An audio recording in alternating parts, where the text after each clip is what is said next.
Don't you love my audience? Nakakatuwa sila eh. Ako, I get my energy from them pag talagang taping kami ng taping. Ruby and Andrew, ipapayo nyo ba na maging magulang sa estilo ninyo ang mga anak ninyo?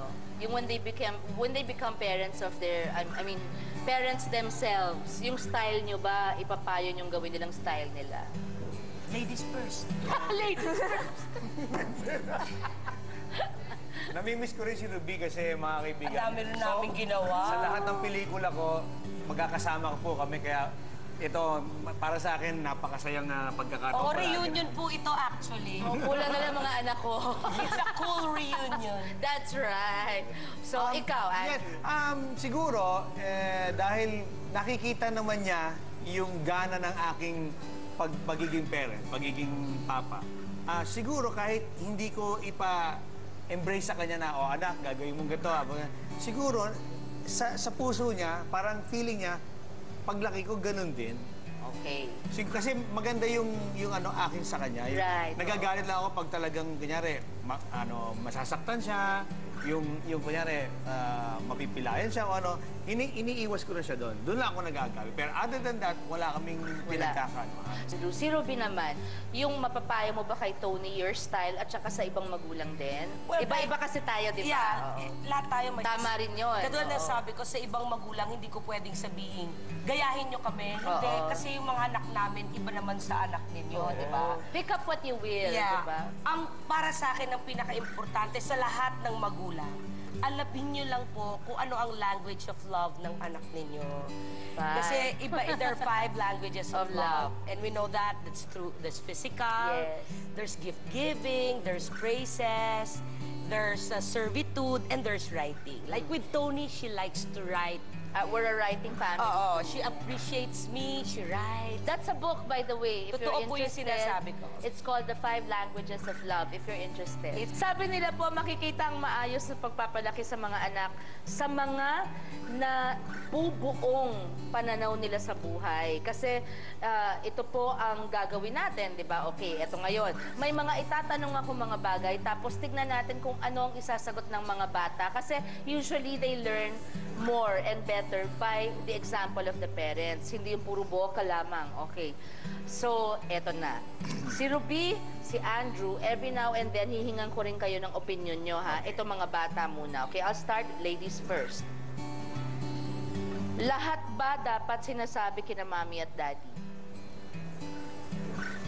Yung honestly, anak. Honestly, You're a human being and an individual.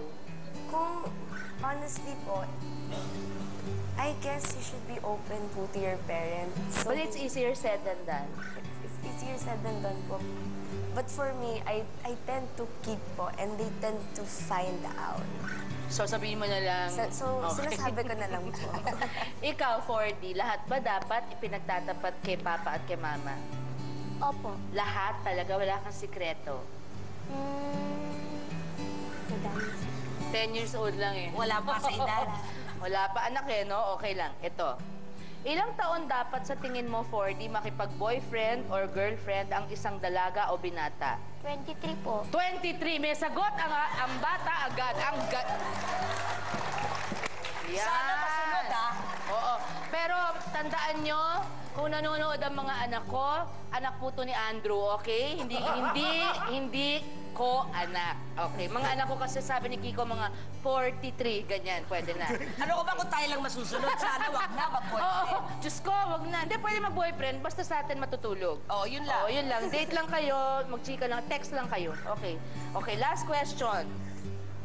Importante ba ang pag-aaral? Opo. Okay. Ay, hindi pala nasagot ni Tony yung ilang taon dapat. Magka-boyfriend Para or yung tingin mo sa akin, girlfriend. Sige, Ruby, ilang taon dapat?